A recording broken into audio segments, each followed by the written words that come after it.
কনের সাজে বাসর ঘরে বেঘরে ঘুমিয়ে আছে প্রিয়া। দরজার বাহিরে দাঁড়িয়ে অনেক সময় ধরে নক করে চলেছে আকাশ, কিন্তু প্রিয়ার কোনো সাড়া শব্দ না পেয়ে ওর অনুমতির অপেক্ষা না করে দরজা ঠেলে ভেতরে ঢোকে। ভেতরে এসে প্রিয়াকে হাত পা ছড়িয়ে ঘুমিয়ে থাকতে দেখে আকাশ মনে মনে বলে, বাহ, কি কপাল আমার! আজকে আমার বাসর রাত। আর আমার বউ কি না আমার জন্য অপেক্ষা না করে ঘুমিয়ে আছে। বিয়ে হলো তো হলো, এই শাকচুন্নিটার সাথেই হলো।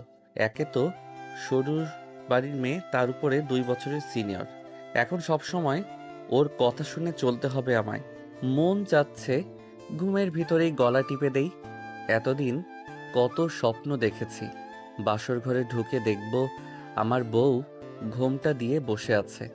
আমি আস্তে আস্তে তার মাথা থেকে ঘুমটা সরাবো। সে লজ্জা পেয়ে লজ্জাবতী মাছের মতো মিইয়ে যাবে। আমি ভালোবেসে তাকে বুকে জড়িয়ে নেব।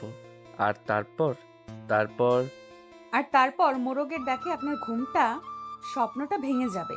এই এখন যেমন আমার কথায় গেল।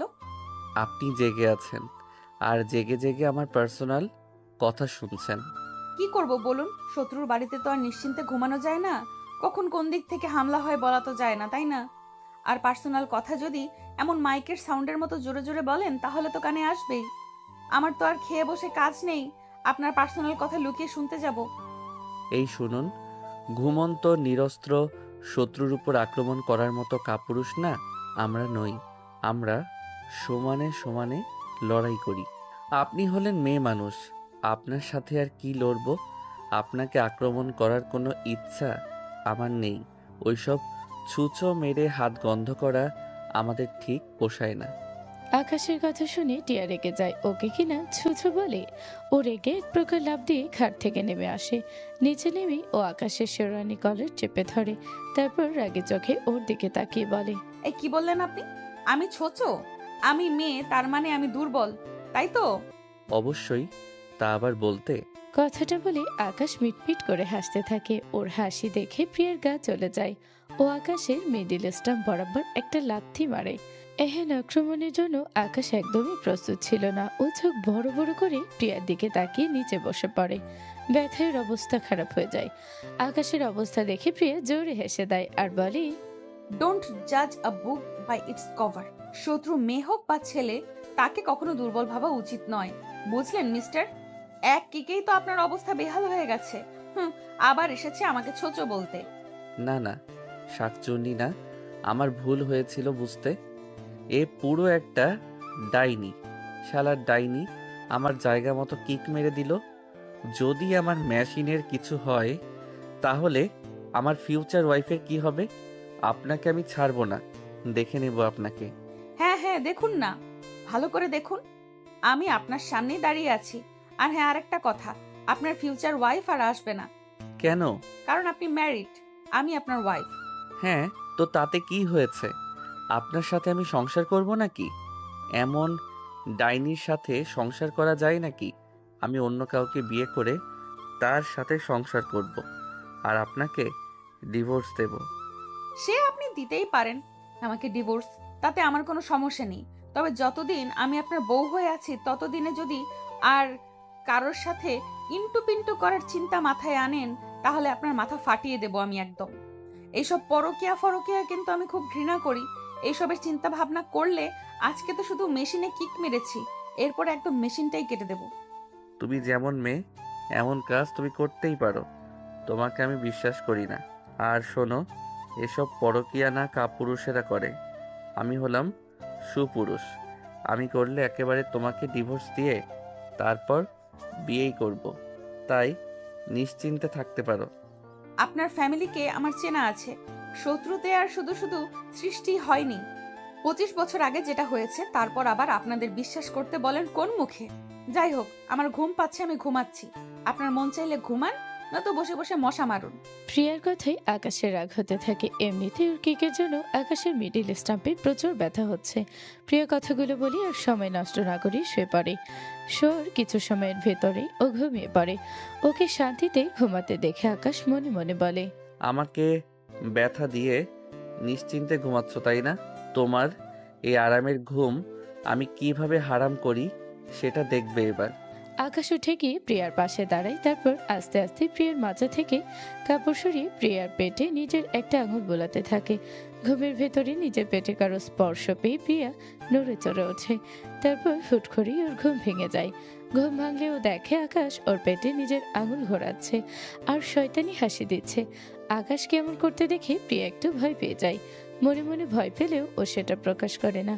ও আকাশের হাত সরিয়ে দেয়, তারপর বেশ জোরালো গলায় বলে, এ কি, আপনি এসব কি করছেন?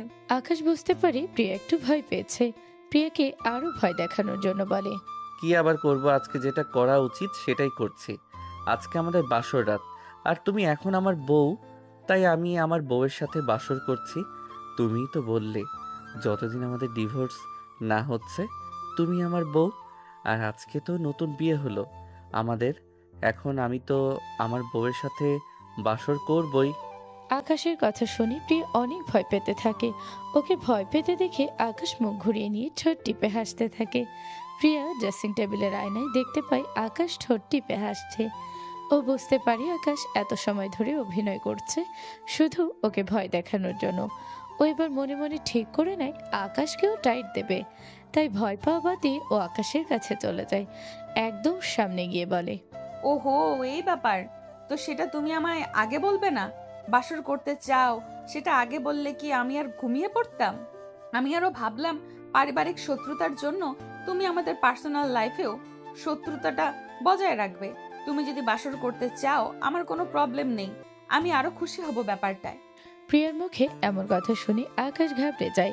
ও ভেবেছিল প্রিয়া ভয় পাবে, কিন্তু প্রিয়াকে এমন ভয়হীন আচরণ করতে দেখে আকাশ মনে মনে বলে, ব্যাপারটা কি হলো? এই মেয়ে তো প্রথমে বেশ ভয় পাচ্ছিল, এখন তাহলে এসব বলছে কেন? নাকি আমার প্ল্যানে আমাকেই মাত দিতে চাচ্ছে? হুম, ব্যাপারটা একটু ক্রস চেক করে দেখা দরকার।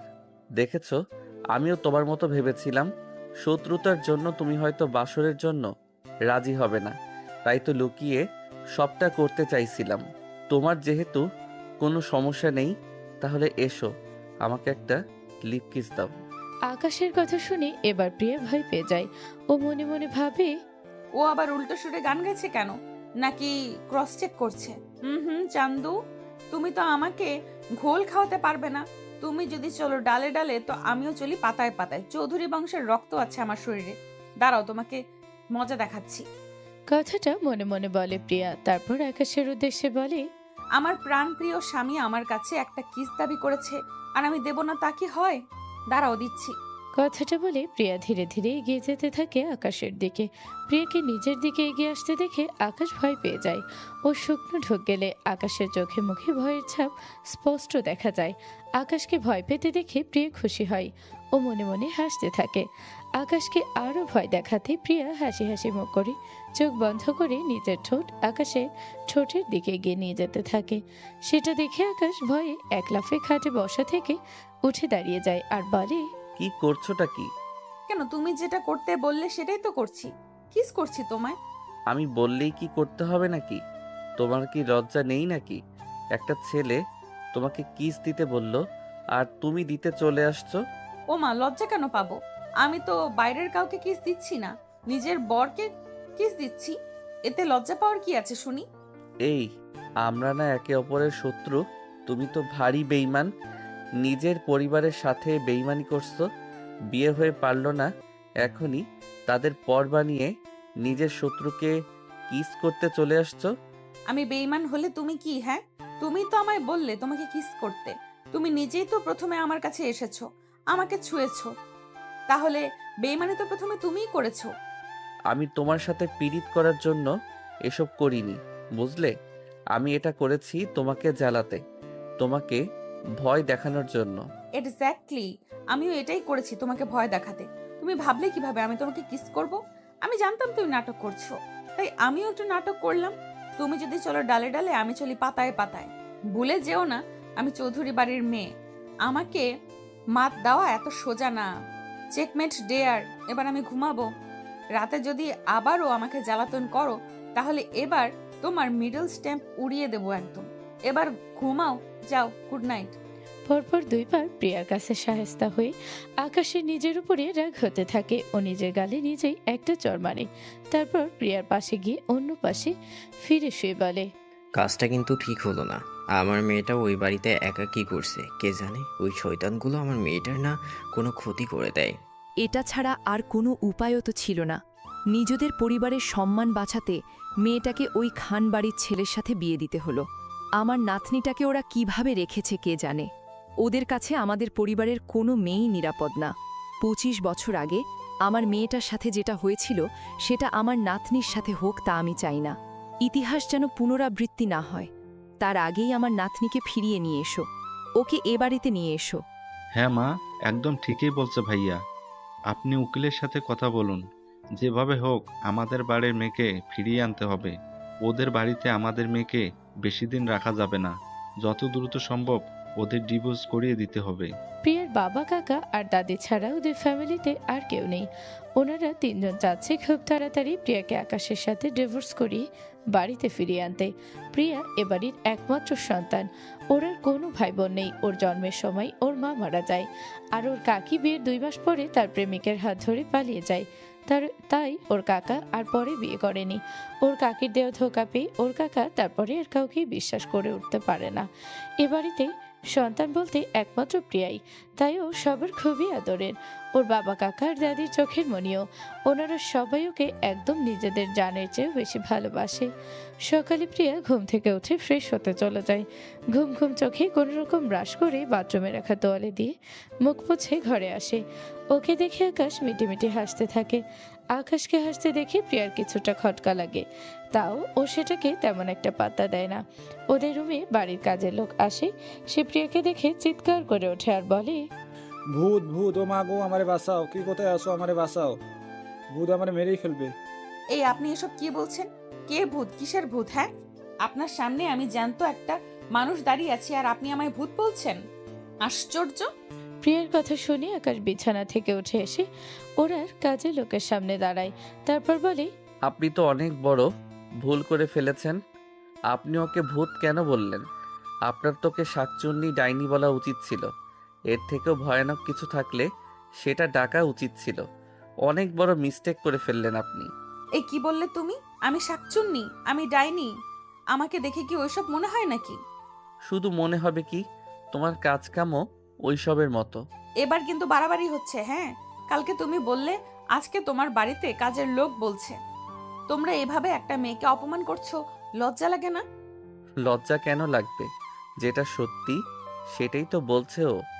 আচ্ছা, তোমার বিশ্বাস না হলে তুমি বরং আয়নায় নিজের চেহারাটা দেখো। কেন, আমার চেহারায় কি হয়েছে? হ্যাঁ, সেটা তুমি আয়নায় নিজেকে দেখলেই বুঝতে পারবে। আকাশের কথা মতো প্রিয়া আয়নার সামনে গিয়ে দাঁড়ায়। নিজেকে দেখেও নিজেই ভয় পেয়ে যায়। ওর সারা মুখে কালো কালি মাখানো। ও বুঝতে পারে না এসব কিভাবে হলো। তখনই ওর মনে পড়ে ও সকালে বাথরুমে তোয়ালেতে মুখ মুছেছে। ও এক দৌড়ে বাথরুমে যায়। বাথরুমে গিয়ে যেই তোয়ালেটা দেখতে থাকে ও দেখে যায় পাশ দিয়ে ও মুখ মুছছিল সেই পাশে কালো কালি অনেক। ও বুঝে যায় এটা কার কাজ। ও নিজেকে নিজেই বলে, এটা নিশ্চয়ই ওই বান্দরটার কাজ। শালা আমার মুখে কালি মাখিয়ে দিল। আমার আরো সতর্ক হওয়া উচিত ছিল। ইস, কেন যে তোয়ালেটা দেখে নিলাম না, তাহলে এই দিন দেখতে হতো না। শেষে কিনা কাজের লোক আমায় ভূত বলে। আজকে তুমি হয়তো জিতে গেলে আকাশ খান, কিন্তু এই প্রিয়া চৌধুরী তোমাকে দেখে নিবে। মিলিয়ে নিও। প্রিয়া আবারও ভালো করে মুখ ধুয়ে রুমে আসে। রুমে এসে ও আকাশের দিকে রাগি লুকে তাকিয়ে থাকে। আকাশ একদম ভাবলেশীন ভাবে তাকায় যেন কিছু হয়নি। এই পিচ্চি, আমার খিদা লেগেছে। তো আমি কি করব? আর তুমি আমায় কি বলে ডাকলে? পিচ্চি বললে কেন? পিচ্চিকে পিচ্চি বলবো না তো আর কি বলবো, বুড়ো ভাম। Mind your language. একটা 23 বছরের ছেলেকে তোমার পিচ্চি মনে হয়? তা না, তবে তুমি তো আমার থেকে বয়সে ছোট, তাই আমার কাছে তুমি পিচ্ছি। এখন এসব বকবক রাখো, আমার খিদে পেয়েছে। কিছু একটা ব্যবস্থা করো। খিদা লেগেছে? নিচে ডাইনিংয়ে যাও, গিয়ে খাও। তোমাকে আটকিয়েছে কে? তুমি খাবে না? বাবা, সূর্য আজকে কোন দিক দিয়ে উঠলো? বিয়ে হয়ে পারলো না, এখনই শত্রুর জন্য এত কনসার্ন? Concern my food. এবারের সবাই আমার শত্রু, এমনকি তুমিও।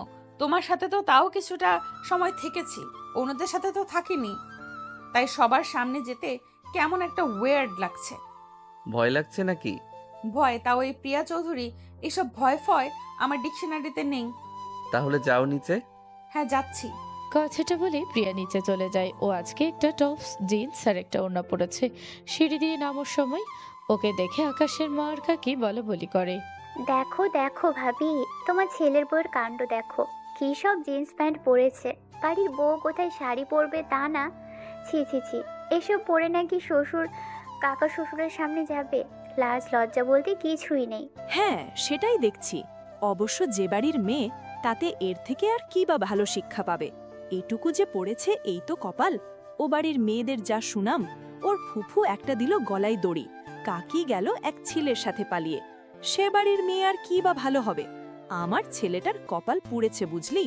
ওনারা প্রিয়াকে একবার দেখে নিজেদের মতো এসব বকবক করে যাচ্ছিল। প্রিয়া যে কখন এসে ওনাদের পাশে দাঁড়িয়েছে সেটা ওনারা দেখেনি। প্রিয়া সব কথা শুনে খুব রেগে যায়। ও বুকে হাত বেঁধে দাঁড়িয়ে এত সময় সব শুনছিল। এবার বলে, জিন্স টপ কি খারাপ পোশাক? আমি তো উপরে ওড়নাও নিয়েছি, আর এমন ভাবে নিয়েছি যাতে করে আবার শরীরের অবয়ব বোঝা না যায়। তাহলে এইসব করার মানে কি? আমাকে দেখুন তো, আমার শরীরের কোনো অংশ বেরিয়ে আছে নাকি? উল্টো আপনারা যে শাড়ি পরেছেন তাতে আপনাদের পেট থেকে কাপড় সরলেই পেট দেখা যাচ্ছে। আর আমার পরিবার সম্বন্ধে কি যেন বলছিলেন? খারাপ পরিবার এমন কিছু, তাই তো? ও বাড়ির মেয়েদের ব্যাড রেকর্ড আছে সেটা তো বলেছিলেন, তাই না? আমার ফুপির মৃত্যুর জন্য যে এই বাড়ির ছেলে দায়ী তা কি আপনারা জানেন না? আপনাদের বাড়ির ছেলের জন্য, তাকে ভালোবাসার জন্য আমার ফুপিকে নিজের জীবন দিতে হয়েছে। আপনাদের বাড়ির ছেলে আমার ফুপিকে ঠকিয়েছিল, তার সাথে প্রতারণা করেছিল। সে আমার ফুপির খুনি। আর একটা কথা শুনুন, আমার কাকিও না ও বাড়ির মেয়ে নয়। ওনার শরীরে চৌধুরী বংশের রক্ত বইছে না। যদি তেমন হতো উনি পালিয়ে যেতেন না। উনি আমার কাকাইকে ঠকিয়েছে, আমার কাকাইয়ের সাথে প্রতারণা করে চলে গেছে। সেটা ওনার সমস্যা, আমাদের পরিবারের না। দেখো গিয়ে, তোমার কাকাইয়ের হয়তো কোনো সমস্যা আছে, তাই তোমার কাকি অন্য ছেলের সাথে পালিয়ে গেছে। মুখ সামলে কথা বলুন, একদম মুখ সামলে। আপনি কি বলছেন? কাকে বলছেন? তাকে ভুলে গেছেন? বুদ্ধি শুদ্ধি কি লোপ পেয়েছে আপনার? আমি আপনার মেয়ের বয়সী একটা মেয়ে, তার সামনে আপনি বলছেন আপনার কাকার ফিজিক্যাল সমস্যা আছে? মানে মুখে একটুও বাধে না এসব বলতে। এখন বোঝা যাচ্ছে কোন ফ্যামিলির শিক্ষা আসলে কেমন। আপনাদের বাড়ির ছেলে যেমন আমার ফুপিকে ঠকিয়ে অন্য মেয়ের সাথে সম্পর্কে জড়িয়েছিল, তেমন আমার কাকিও আমার কাকাকে ঠকিয়ে অন্য ছেলের সাথে সম্পর্কে জড়ায়। এই দুইটা ঘটনায় না তো আমার ফুপির দোষ ছিল, না তো আমার কাকার। তারপরও সবাই ওদের দোষ দিয়ে যায়। আপনারা দুজন এত সময় ধরে আমার পরিবারের নামে অনেক বাজে কথা বলেছেন, আমি সবটা শুনেছি। কিন্তু এরপর থেকে আমি যেন আমার পরিবারের নামে একটাও বাজে কথা না শুনি, তাহলে কিন্তু আমি কাউকে ছেড়ে কথা বলবো না, বলে দিলাম। এই মেয়ে, মুখে লাগাম দাও একদম। আমরা তোমার বড়, বড়দের কিভাবে সম্মান করতে হয় জানো না? বড়রা যদি সম্মান পাওয়ার মতো কাজ করে তাহলে তো সম্মান করি, কিন্তু আমার মনে হয় না আপনারা সম্মান পাওয়ার যোগ্য। আগে সেই যোগ্যতা অর্জন করুন, তারপর ঠিকই সম্মান করব আপনাদের। ও ভাবি, এই মেয়ের ভাষা দেখেছো? তোমার সাথে কেমন ব্যবহার করছে দেখেছো? আমার ব্যবহার এমনই, যে যেমন আমি তার সাথে তেমন ব্যবহারই করি। বাদ দে ছোট, মেয়েদের শিক্ষা বলেও একটা ব্যাপার থাকে। এই মেয়ে ছোট থেকে সেই শিক্ষাটা পায়নি, এখন আর এসব বলে লাভ নেই। ওকে ওর মতো ছেড়ে দে। এসেছে তো আমাদের অন্ন ধ্বংস করতে, গান্ডে পিণ্ডে গিলতে, সেটা গিলতে দে। এই মেয়ে, এখানে খাবার আছে, গেল আর গিলে বিদায় হও। হ্যাঁ, আমার শিক্ষা খারাপ আর আপনাদের খুব ভালো, তাই তো একজনকে খাওয়া নিয়ে এসব বলছেন। আমি আপনাদের অন্ন ধ্বংস করতে এসেছি কেন? হ্যাঁ, আমার বাবার টাকা পয়সা কি কম আছে যে আমাকে খাওয়াতে পারবে না? আমাকে আপনাদের গান্ডে পিণ্ডে গিলাতে হবে? প্রিয়া না খেয়ে ঘরে চলে আসে। ও চোখ মুখ কালো করে গিয়ে ধপ করে খাটে বসে পড়ে। আকাশ ডিভানে বসে ল্যাপটপে কাজ করছিল। প্রিয়াকে এভাবে বসতে দেখে ও আর চোখে একবার প্রিয়ার দিকে তাকায়, তারপর বলে, কি হলো, খাওয়া শেষ? খাবো না আমি, এই বাড়ির এক ফোঁটা পানিও খাবো না। খাওয়া নিয়ে যেখানে খোটা শুনতে হয় সেখানে খাবার আমি খাবো না। আমি আমার বাবাকে কল করে বলবো আমার জন্য খাবার পাঠাতে। আর হ্যাঁ, আরেকটা কথা, এই ব্যাপারটা না আমি সোশ্যাল মিডিয়াতে প্রচার করব। তোমরা যে বাড়ির বউকে খাওয়া নিয়ে খোটা দাও সেটা সবাই জানবে এবার। খাওয়ার খোটা আবার কে দিল তোমায়? তোমার মা দিয়েছে, বলেছে আমি নাকি এই বাড়িতে অন্ন ধ্বংস করতে এসেছি, আমি চৌধুরী বাড়ির মেয়ে অন্ন ধ্বংস করব। আবার বলে গান্ডে পিণ্ডে গিলতে এসেছি। কেন, আমার বাবার কি টাকার অভাব আছে যে তোমাদের অন্ন ধ্বংস করতে তোমাকে বিয়ে করতে হবে? আর আমি কি তোমাকে ইচ্ছে করে বিয়ে করেছি নাকি? সবাই কেন ভুলে যায় বলো তো? এটা একটা সমঝোতা ছাড়া আর কিছুই না। কোন কুক্ষণে যে সাজেকে ঘুরতে গেছিলাম, না তো ঘুরতে যেতাম আর না তো কেস খেতাম, আর তোমায় বিয়ে করতে হতো। কথাটা বলে আকাশ রুম থেকে বেরিয়ে যায় আর প্রিয়া বসে বসে সেদিনের ঘটনা ভাবতে থাকে, যে ঘটনার জন্য আজকে ওদের বিয়ে করতে হয়েছে। অতীত। আকাশ শীতের ছুটি কাটাতে ওর বন্ধুদের সাথে সাজেকে ঘুরতে যায়। প্রিয়া ভার্সিটি থেকে সাজেকে যায় পিকনিকে। ওরা একে অপরকে দেখতে পায় না। একই রিসোর্টে ওরা ওঠে। সেদিন রাতে রিসোর্টে ডাকাতের হামলা হয়। ডাকাতরা কয়েকজনকে হোস্টেজ করে নিজেদের সাথে নিয়ে যায়। তার ভিতরে আকাশ আর প্রিয়াও থাকে। রাত হয়, ওরা তখনও একে অপরকে দেখে না। আকাশ আর প্রিয়াকে একই রুমে আটকে রাখা হয়। ওরা দুজনেই অজ্ঞান ছিল। প্রিয়ার মুখে আর আকাশের মুখে মাস্ক ছিল। জ্ঞান ফেরার পরে তাই ওরা একে অপরকে চিনতে পারে না। আকাশ আর প্রিয়া প্ল্যান করে ওইখান থেকে পালিয়ে যায়। একটা জঙ্গলে এসে ওরা নিজেদের লুকিয়ে ফেলে। ডাকাতদলের দুইজন সদস্য ওদের পিছু নেয়, কিন্তু ওরা লুকিয়ে পড়ায় তারা আর ওদের খুঁজে পায় না। ওরা দুজনই প্রচুর ক্লান্ত থাকায় সেখানে ঘুমিয়ে পড়ে। ওদের কাছে ফোন ছিল না। চাঁদের আলোয় কোনো রকমে ওরা পথ দেখে পালিয়ে আসে। অন্ধকার থাকায় ওরা তখনও কেউ কারো মুখ দেখেনি। ক্লান্ত শরীর নিয়ে ওরা শোয়ার সাথে সাথেই ঘুমিয়ে পড়ে। সকালে ওদের জ্ঞান ফেরে মানুষের চেল্লা পালায়। কিছু ছেলে আর মুরব্বীরা ওদের সামনে দাঁড়িয়েছিল। তাদের দেখে আকাশে প্রিয়া সাহায্য চাইতে যাবে, তার আগেই ওরা দেখে ওদের নিয়ে ওই লোকগুলো উল্টাপাল্টা বলা শুরু করেছে। ওনাদের মাঝখান থেকে গ্রামের মাতব্বর লোকটা বলেন, ছি ছি ছি, এসব আমাদের গ্রামে কি শুরু হলো? এরা দুজন তো আমাদের গ্রামটাকে অপবিত্র করে দিল। রাতের বেলায় আকাম করার জন্য আর কোনো জায়গা পেল না, আমাদের গ্রামেই আসতে হলো। এখন এই অপবিত্রতা কিভাবে ঘুচাবো আমরা? এই তোমরা কারা? আমাদের গ্রামের জঙ্গলে এসে সব আকাম কেন করছো? দেখুন, আপনাদের কোথাও একটা ভুল হচ্ছে। আমরা কোনো আকাম করিনি। আমাদের ডাকাতরা ধরে নিয়ে গেছিল, আর আমরা সেখান থেকে পালিয়ে এখানে এসেছি। ইয়ার কি করার আর জায়গা পাও না? আমাদের দেখে কি বলদ মনে হয়? এখানে ডাকাতরা যেই ভয়ঙ্কর, তাদের হাত থেকে আজ পর্যন্ত কেউ পালাতে পারেনি। তোমরা পালিয়ে এসেছো বলবে আর আমরা সেটা বিশ্বাস করে নেব? সত্যি করে বলো, কারা তোমরা, আর এখানে কি করছিলে? মিথ্যে কেন বলতে যাব? আমরা সত্য বলছি। আমরা যেই রিসোর্টে উঠেছিলাম সেখানে ডাক্তাররা হামলা করেছিল, তারপর আমাদের হোস্টেজ করে তাদের সাথে নিয়ে গিয়েছিল। আমরা দুজন অনেক কষ্ট করে ওখান থেকে পালিয়ে এসেছি। রাত হওয়ার আর জঙ্গল চিনতে না পারায় রাতটা ওখানেই কাটিয়েছি। এসব গাল গল্প ফাদা বন্ধ করো, বুঝলে? তোমরা কি জন্য এখানে রাত কাটিয়েছো তা আমরা ভালোই বুঝতে পারছি। নষ্ট ছেলেমেয়ে কোথাকার। মাতব্বরের কথা শুনে প্রিয়া অনেক রেগে যায়। ও নিজের মুখের মাস্ক খুলে ফেলে। ওর চেহারা দেখে আকাশ তো একেবারে শক খেয়ে যায়। ও হা করে প্রিয়ার দিকে তাকিয়ে থাকে। প্রিয়া রেগে মাতব্বরকে বলে, তখন থেকে আপনি আমাদের নামে আজে বাজে কথা বলেই চলেছেন। আপনি কি মনে করেন কি নিজেকে? হ্যাঁ, আপনি চেনেন আমায়? আমার বাবার ক্ষমতা সম্পর্কে আপনার কোনো ধারণা আছে? আমার বাবার এক কলে আপনার সব মাতব্বরও একদম শেষ হয়ে যাবে, বুঝলেন? চৌধুরী বাড়ির মেয়ে আমি, আমার সাথে লাগতে আসলে তার ফল ভালো হবে না, বুঝলেন? মাস্ক পরা মেয়েটা যে প্রিয়া সেটা আকাশ বুঝতে পারেনি। এখন প্রিয়াকে দেখে ওর অবাকের সীমা কাটে না। নিজেকে ধাতস্থ করে ও মনে মনে বলে, ইয়া আল্লাহ, শেষমেশ কিনা এই ধানি লঙ্কাকে আমার কপালে জোটালে। সারা রাত একটা ড্রিমের ভিতরে ছিলাম যে সিনেমার মতো আমি একটা মেয়েকে উদ্ধার করলাম। এখন আমাদের মাঝে ভাব ভালোবাসা হবে, তা না, এ তো শত্রু বাড়ির মেয়ে। এর সাথে ভাব ভালোবাসা আর কচু গাছে গলায় দড়ি দেওয়া দুইটাই সমান। কথাগুলো মনে মনে বলে আকাশ নিজের মুখের মাস্কটাও খুলে ফেলে। প্রিয়ার রাগ কোনো মতেই কমে না।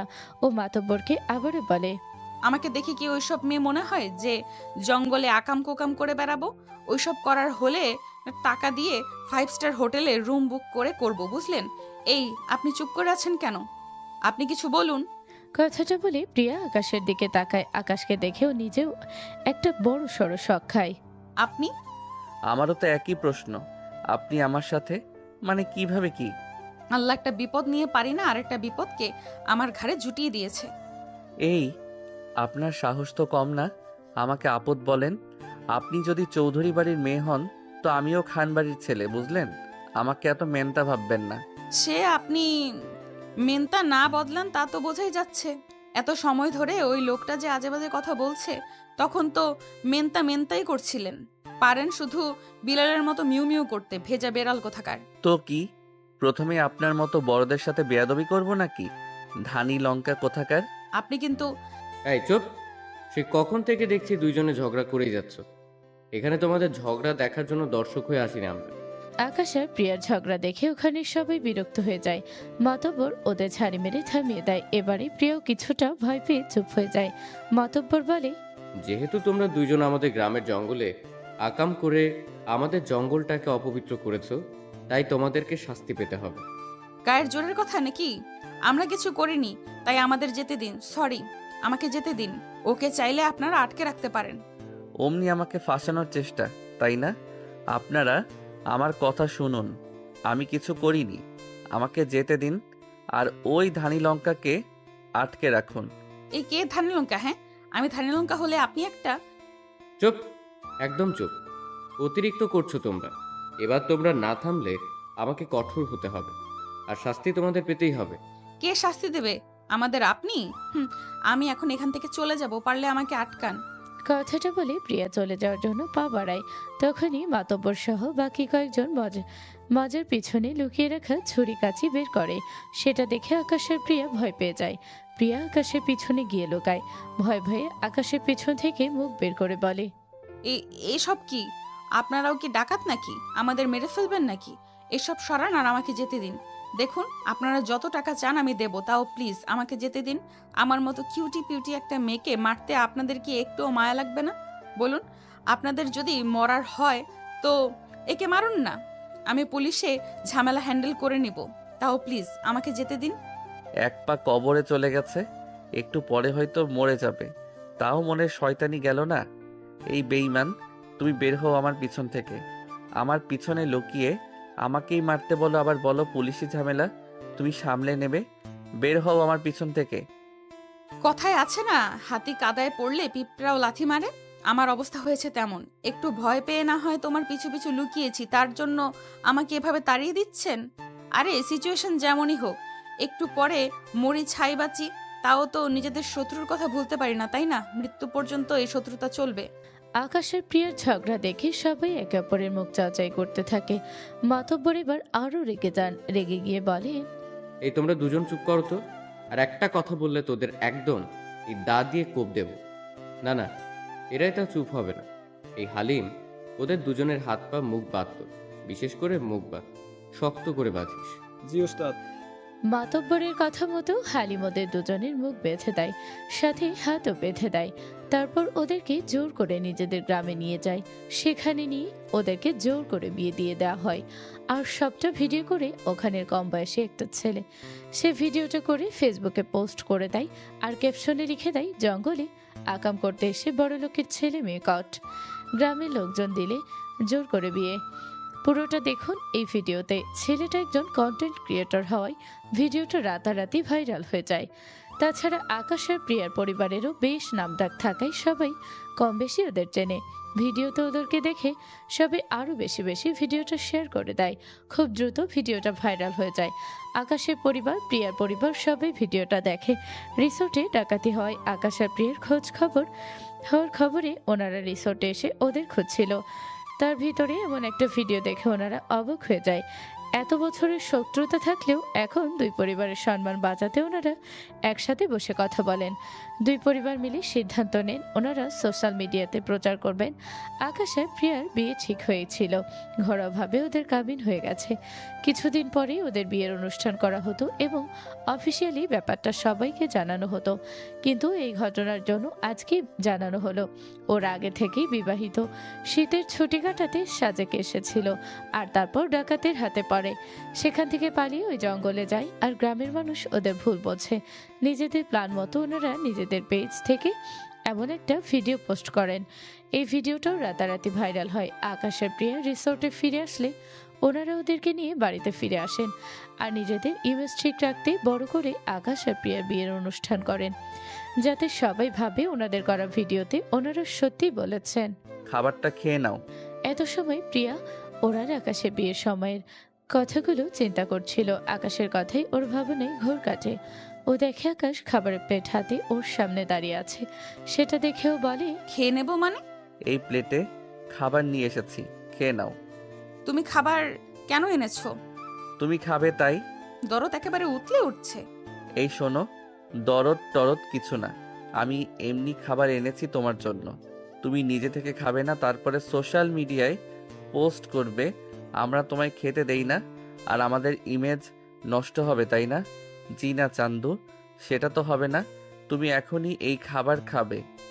ও, নিজেদের ইমেজ বাঁচাতে তার মানে এত খাতির? আমি কোথায় ভাবলাম হয়তো আমি খাবো না তাই খারাপ লাগছে সেই জন্য খাবার এনেছো। এ তো দেখছি নিজের স্বার্থে পীড়িত করছো। যত সব আলগা পীড়িত। হ্যাঁ হ্যাঁ, যাই মনে করো না কেন করতে পারো। এখন খাবারটা খেয়ে আমাকে উদ্ধার করো। খাচ্ছি। কারোর উপরে রাগ করে না খেয়ে থাকার মেয়ে আমি না। না খেলে তাতে আমারই কষ্ট, লসটা আমারই। আর নিজের ক্ষতি আমি নিজে করি না, বুঝলে? এখন যাও এখান থেকে, আমাকে শান্তিতে থাকতে দাও। এমনিতেই অনেক খিদে লেগেছে, আমি আবার খিদে সহ্য করতে পারি না। প্রিয়া আকাশের হাত থেকে খাবারের প্লেট নিয়ে খাওয়া শুরু করে, আর আকাশ নিচে চলে যায় সবার সাথে খাওয়ার জন্য। টেবিলে বসতেই ওর মা বলে, কি রে, তুই আবার খেতে বসলি যে? তুই তো তোর বউ আর তোর জন্য খাবার নিয়ে গেলি। এখন তো বউ ছাড়া কিছু বুঝিস না। তা বউকে একা একা খেতে রেখে এলি, তুই খেলি না? তোর বউ নিজের হাতে খেতে পারবে? যা যা, ওকে খাইয়ে দিয়ে আয়। আকাশ, তোমার মা এসব কি বলছে? তুমি ওই মেয়ের প্রতি দুর্বল হয়ে পড়ছো নাকি? ওর জন্য খাবার নিয়ে যাচ্ছ, ব্যাপার কি? হ্যাঁ, ব্যাপারটা আমি তোমাকে বলছি। সকালে ওই মেয়ে আমার সাথে এসে বেয়াদবি করেছে, তাই আমিও ওকে দুটো কথা শুনিয়েছি। তারপরে নবাবজাদির রেগে মেগে ঘরে চলে গেছে, বলে গেছে এই বাড়ির খাবার খাবে না। আর তারপর তেমার ছেলে এসে তার বউয়ের জন্য প্লেটে করে খাবার নিয়ে গেছে। একদিনেই বউয়ের লেজ ধরে ঘুরছে। এইসব আমি কি শুনছি? তুমি ওই মেয়ের সঙ্গে এত আদর আপ্যায়ন কেন করছো? তুমি কি ভুলে গেছো ও আমাদের শত্রু বাড়ির মেয়ে? আরে তোমরা আমাকে কথা বলার সুযোগ তো দেবে নাকি? আমার খুব ভালো করেই মনে আছে ও আমাদের শত্রু। যদি মনে থেকেই থাকে তাহলে ওর প্রতি এত দরদ কোথা থেকে তোমার আসে? আরে কাকা, ওসব দরদ ফরদ কিছুই না। ওই মেয়ে না খেয়ে যে ঘরে গেছে, ও আমাকে কি বলেছে জানো? বলেছে ও সোশ্যাল মিডিয়ায় লাইভ করবে আর বলবে আমরা ওকে খাবার খোটা দিয়েছি, ওকে খেতে দিচ্ছি না, বধূ নির্যাতন করছি। একবার ভাবো, যদি ও এমনটা করে তাহলে আমাদের ইমেজটা কি হবে? তাই ও যাতে এমন কিছু না করে সেজন্য খাবারটা নিয়ে গেছিলাম। না হলে আমাকে কি পাগলা কুত্তায় কামড়িয়েছে নাকি ওই ডাইনিকে খাবার নিয়ে খেতে দেব? ও আচ্ছা, আমি জানতাম আমার ছেলে এমন কিছুই করতে পারে না। ও কখনো ওই মেয়েকে মেনে নেবে না। আহারে, আমার সোনা ছেলেটা আমাদের সম্মান বাঁচাতে ওই মেয়ের কাছে নিচু হলো। আর আমি কিনা এত সময় আমার ছেলেটাকে কত কথা শোনালাম। সরি আকাশ, মা তোমাকে ভুল বুঝেছি এত সময়। হ্যাঁ হ্যাঁ, ঠিক আছে, এখন আমাকে খেতে দাও তো, অনেক খিদা লেগেছে। আকাশ সবাইকে ব্যাপারটা বুঝিয়ে বলে খাবার খেতে থাকে। এটা কি হলো? তোমার পাঠানো ডাকাতগুলো আকাশকে মারতে কেন পারলো না? ওদের তো বলা হয়েছিল আকাশকে যেন মেরে ফেলে, তাহলে ওরা মারলো না কেন? আরে আমি কি করব বলো তো? ওরা তো ঠিকঠাকভাবে আকাশকে তুলে নিয়ে গেছিল, কিন্তু ও যে পালিয়ে যাবে সেটা কি ওরা বুঝতে পেরেছিল নাকি? সে না হয় বুঝলাম, কিন্তু ওখানে প্রিয়া কি করতে গিয়েছিল? আমাদের প্ল্যানে তো কোথাও প্রিয়াকে কিডন্যাপ করার কথা ছিল না। আরে প্রিয়া নাকি ভার্সিটি থেকে পিকনিকে গেছিল।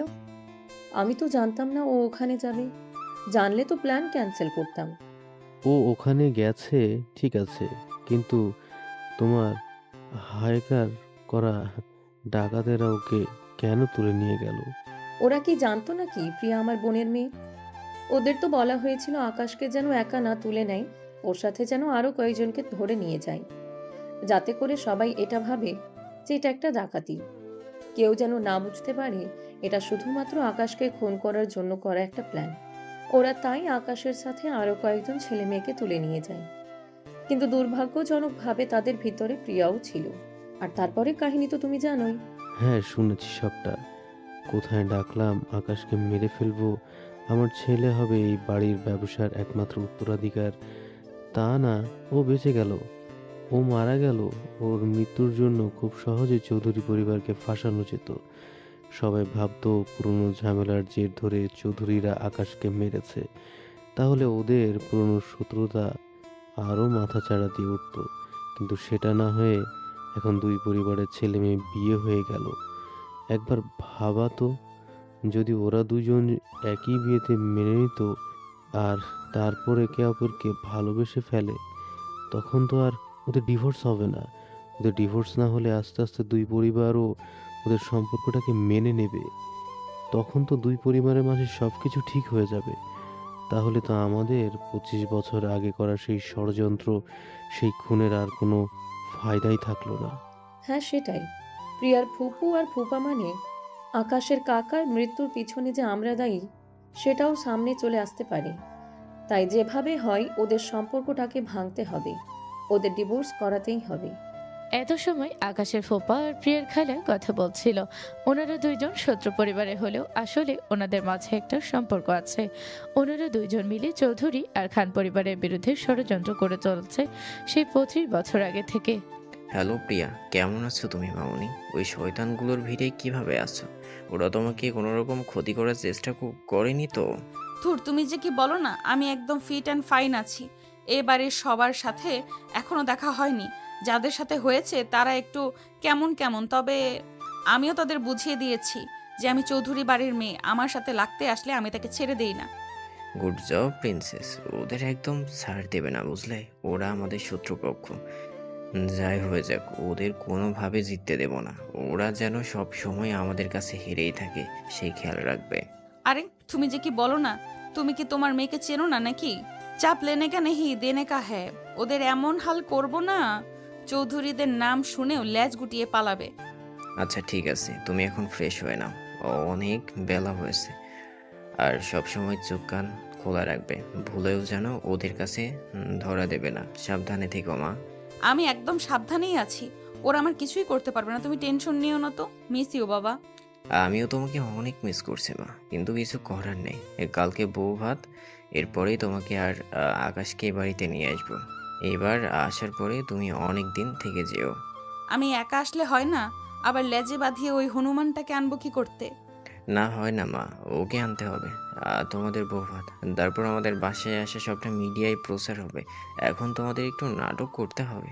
শুধু তুমি একা আসলে একটা স্ক্যান্ডেল হতে পারে। অসহ্য। ভাবলাম কয়টা দিন একটু নিজেদের বাসায় শান্তিতে থাকবো, তা না ওই হনুমানটাকে সেখানেও নিয়ে যেতে হবে। দূর, ভালো লাগে না। আচ্ছা বাবা, রাখছি আমি। যাও, আগে গিয়ে খেয়ে নাও, অনেক বেলা হয়েছে। প্রিয়া ওর বাবার সাথে কথা বলা শেষ করে পিছনে তাকিয়ে দেখে আকাশ ভ্রুকুচকে ওর দিকে তাকিয়ে আছে। আকাশকে এভাবে তাকিয়ে থাকতে দেখে প্রিয়া বলে, কি? কার সাথে কথা বলছিলে? That is none of your business. না না, অফ ইয়োর বিজনেস মানে? তুমি আমার বউ হও, সেটা ভুলে গেছো? তাই কার সাথে কথা বলছো এটা আমার জানা জরুরি। তুমি কি আমার পেছনে স্পাইগিরি করছিলে? আমি কখন কি করছি, কার সাথে কথা বলছি সেই সব নজরে রাখছো নাকি? হ্যাঁ, রাখছি। কেন রাখছো? তুমি হলে শত্রুদের মেয়ে, কখন কি ক্ষতি করে বসো তার তো ঠিক নেই, তাই না? কার সাথে কি প্ল্যান করে আমাদের ক্ষতি করে দাও, তোমাকে বিশ্বাস নেই। ও আচ্ছা, তাই নাকি? ভালো, নিজের শত্রুকে ভয় পাওয়া ভালো। এই শোনো, আমি না তোমাকে ভয় পাই না বুঝলে। এখন বলো কার সাথে কথা বলছিলে? বয়ফ্রেন্ড নাকি? আকাশের মুখে বয়ফ্রেন্ড কথাটা শুনি প্রিয়ার একটু শয়তানি করতে মন চায়। ও নিজের ফোন বের করে আকাশ না দেখে মতো করে ওর বাবার নাম্বার বাবা থেকে মাই লাভ দিয়ে সেভ করে। তারপর আকাশকে বলে, বয়ফ্রেন্ড হোক আর যাই হোক তাতে তোমার কি? হ্যাঁ, আমি বলবো না কার সাথে কথা বলছিলাম, পারলে নিজেই খুঁজে নাও। তার মানে আমার অনুমানই সঠিক? যা মনে হয় ভাবতে পারো। কথাটা বলে প্রিয়া একটা শয়তানি হাসি দিয়ে নিজের ফোন আল্লাহ করে আকাশকে দেখিয়ে ড্রেসিং টেবিলের উপরে রাখে। তারপর বাথরুমে ঢোকে। আকাশ প্রিয়াকে ফোন রেখে যেতে তাড়াতাড়ি এসে প্রিয়ার ফোন থেকে কল হিস্টোরি চেক করে। সেখানেও দেখতে পায় কল লিস্টের প্রথম নাম্বারটা মাই লাভ দিয়ে সেভ করা। এটা দেখে ওর কেন যেন অনেক খারাপ লাগতে থাকে। ও মাই লাভ সেভ করার নাম্বারটা দেখতে যাবে, তার আগেই প্রিয়া এসে ওর হাত থেকে নিজের ফোন কেড়ে নিয়ে মেয়েকে রাগ দেখিয়ে বলে, তুমি চোরের মতো আমার ফোনে কি করছিলে? চোরের মতো কেন কিছু করতে হবে? প্রকাশ্যেই করছি। আমার সম্পূর্ণ অধিকার আছে তোমার ফোন দেখার।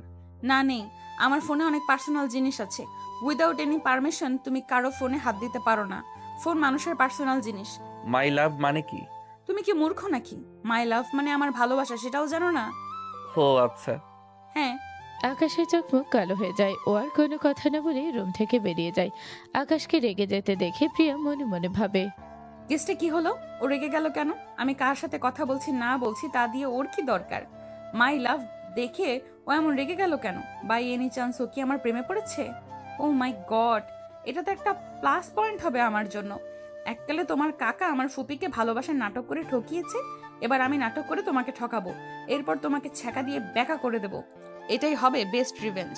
প্রিয়া মনে মনে সব শয়তানি বুদ্ধি করে। আকাশ রেগে একদম বাড়ি থেকেই বেরিয়ে যায়। ও নিজের একটা বন্ধুর কাছে গিয়ে সবটা বলে। ও কার সাথে কথা বলছে না বলছে তাতে তোর কি? আচ্ছা সত্যি করে বলতো, তুই কি ওকে ভালোবেসে ফেলেছিস? আরে না, কি বলছিসটা কি? আমি কেন ওকে ভালোবাসতে যাব? ও আমার শত্রুপক্ষ। তাহলে ওর ফোনে মাই লাভ দেখে তুই রেগে গেলি কেন? কই আমি রেগে গেছি? তুই এখনো রেগে আছিস, সেটা তোর চোখ মুখে স্পষ্ট বোঝা যাচ্ছে। কি বলছিস কি ভাই? আমি কি সত্যি ওর প্রেমে পড়েছি? তোর লক্ষণ তো তাই। এখন কি হবে? ও তো আমায় ভালোবাসে না, ওর তো বয়ফ্রেন্ড আছে। তুই কি করে শিওর হলি ওর বয়ফ্রেন্ড আছে? কারণ ওর ফোনে ওই নাম্বারটা মাই লাভ লিখে সেভ করা ছিল। নাম্বারটা দেখতে পারলে তো হতো ওই ছেলেকে কল দিয়ে ওর গুষ্টি উদ্ধার করে দিতাম একদম। তুই তো মামা হেব্বি জেলাস দেখছি। তা কবে থেকে প্রেমে পড়লি ভাই? জানি না, তবে সেদিন যখন গ্রামের লোকগুলো আমাদের বিয়ে দিল, তারপর থেকেই ওর জন্য কেমন একটা যেন ফিল করতে পারি। সেদিন যখন ও না খেয়ে থাকলো, আমার খুব খারাপ লাগছিল। ও সোশ্যাল মিডিয়াতে উল্টাপাল্টা বলবে সেজন্য না, ও না খেয়ে থাকবে সেটা ভেবে খারাপ লাগছিল। তাই ওর জন্য খাবার নিয়ে গেছিলাম। আর আজকে যখন ওর ফোনে মাই লাভ লেখা নাম্বার দেখলাম, তখন বুকের ভিতরে কেমন যেন করছিল। মনে হচ্ছিল বুকটা কেমন ফাঁকা হয়ে যাচ্ছে। প্রচুর রাগ হচ্ছিল। তুমি ফেসে গেছো মামা, ইউ আর ইন লাভ। তুমি তোমার শত্রুর প্রেমে পড়ে গেছো। কিন্তু এখন কি হবে? ওর তো বয়ফ্রেন্ড আছে। আগে তুই খোঁজ নে ওর বয়ফ্রেন্ডটাকে, তারপর ওই সালার একটা ব্যবস্থা করে ফেলবো। তুই চিন্তা করিস না, যেভাবে পারিস ওই সালাকে খুঁজে বের কর। আচ্ছা ঠিক আছে, থাক, আমি আসছি। কথাটা বলে আকাশ ওর বন্ধুর বাসা থেকে চলে আসে। এদিকে আকাশের ফুপ্পা ও প্রিয়ার খালা একটা ক্যাফেতে দেখা করে। তুমি কিছু ভেবেছো কিভাবে এই দুই পরিবারের ভেতরে ঝামেলা বাঁধিয়ে দেওয়া যায়? হ্যাঁ, আমার কাছে একটা প্ল্যান আছে। তোমাকে প্ল্যানটা কার্যকর করতে হবে। কি প্ল্যান? শোনো, কালকে তো ওদের বউ ভাতের অনুষ্ঠান বাড়ির হলরুমে হবে। আর ওদের দুজনের স্টেজের উপরে তো একটা বড় ঝাড়বাতি লাগানো আছে। তুমি টেকনিশিয়ানকে দিয়ে ঝাড়বাতিতে গরমিল করে রাখবে।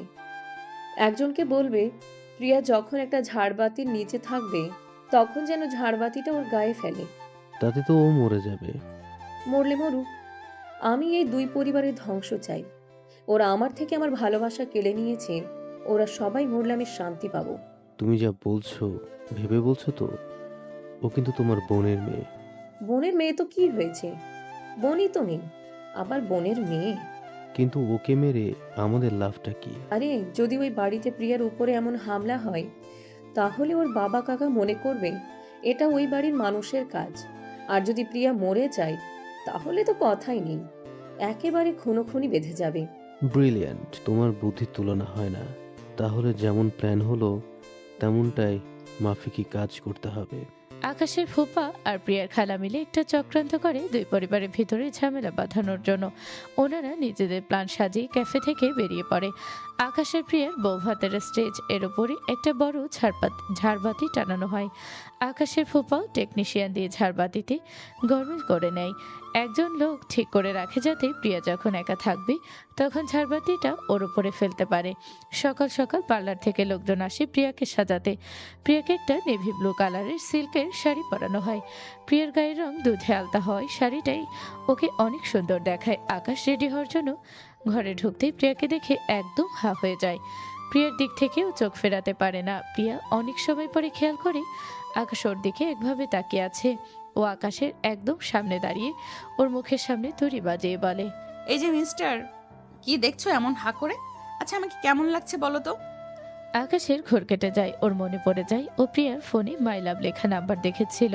ও প্রিয়ার প্রশ্নের কেন উত্তর না দিয়ে ওকে পাশ কাটিয়ে সেখান থেকে সরে গিয়ে আলমারি থেকে নিজের কাপড় বের করতে থাকে পরার জন্য। আকাশকে এভাবে নিজেকে ইগনোর করতে দেখে প্রিয়া খুব রেগে যায়। ও আবারও আকাশের সামনে এসে ওকে জিজ্ঞেস করে ওকে কেমন লাগছে। এবারেও আকাশ ওকে এড়িয়ে যায়। ও আলমারি থেকে নিজের একটা স্যুট বের করে পরার জন্য। আকাশের এমন ব্যবহার দেখে প্রিয়া অনেক রেগে যায়। রেগে গিয়ে ও আকাশের হাত থেকে ওর স্যুটটা টেনে নিয়ে খাটের উপর ফেলে দেয়। তারপর নিজের দুই হাত আকাশের দুই গালে রেখে আকাশকে নিজের দিকে ফিরিয়ে বলে, এই তুমি আমায় ইগনোর কেন করছো? হ্যাঁ, আগে বলো আমায় কেমন লাগছে, তারপর নিজের কাজ করো, না হলে আমি তোমাকে রেডি হতে দেব না। সেটা গিয়ে তোমার বয়ফ্রেন্ডকে জিজ্ঞেস করো, যার নাম্বার মাই লাভ দিয়ে সেভ করেছো। কথাটা বলে আকাশ প্রিয়ার হাত নিজের গাল থেকে সরিয়ে দেয়। আকাশ যা রেগে আছে প্রিয়া সেটা বুঝতে পারে। ও আকাশকে আরো রাগাতে বলে, আরে ভালো কথা মনে করিয়েছো, আমি তো ভুলেই গেছিলাম। আমার এই সাজের পিক তো মাই লাভকে পাঠাতে হবে, তার থেকেও তো জিজ্ঞাসা করতে হবে আমাকে কেমন লাগছে। প্রিয়ার কথা শুনে আকাশ আরো বেশি রেগে যায়। ও নিজের স্যুট নিয়ে বাথরুমে ঢোকে চেঞ্জ করার জন্য। যাওয়ার সময় বাথরুমের দরজা জোরে শব্দ করে আটকায়, তা দেখে প্রিয়া হাসতে থাকে। ও নিজের কয়েকটা পিক তুলে ওর বাবার হোয়াটসঅ্যাপে পাঠায়। হ্যালো বাবা, কি করছো? এই তো মা, রেডি হচ্ছি। এখনো রেডি হচ্ছ? তাহলে আসবে কখন? চলে আসবো সোনা। প্রিয়া কথা বলার ফাঁকে খেয়াল করে দেখে আকাশ বাথরুম থেকে বের হচ্ছে। ও আকাশকে শুনিয়ে শুনিয়ে বলে, হোয়াটসঅ্যাপে পিক দিয়েছি, দেখে বলো তো তোমার প্রিন্সেসকে কেমন লাগছে। আমার প্রিন্সেসকে তো সব সময় ফুলের মতোই লাগে দেখতে। Love you princess. Love you too. আচ্ছা রাখছি, কেমন? প্রিয়াকে কাউকে লাভ ইউ বলতে শুনে আকাশ আরও রেগে যায়।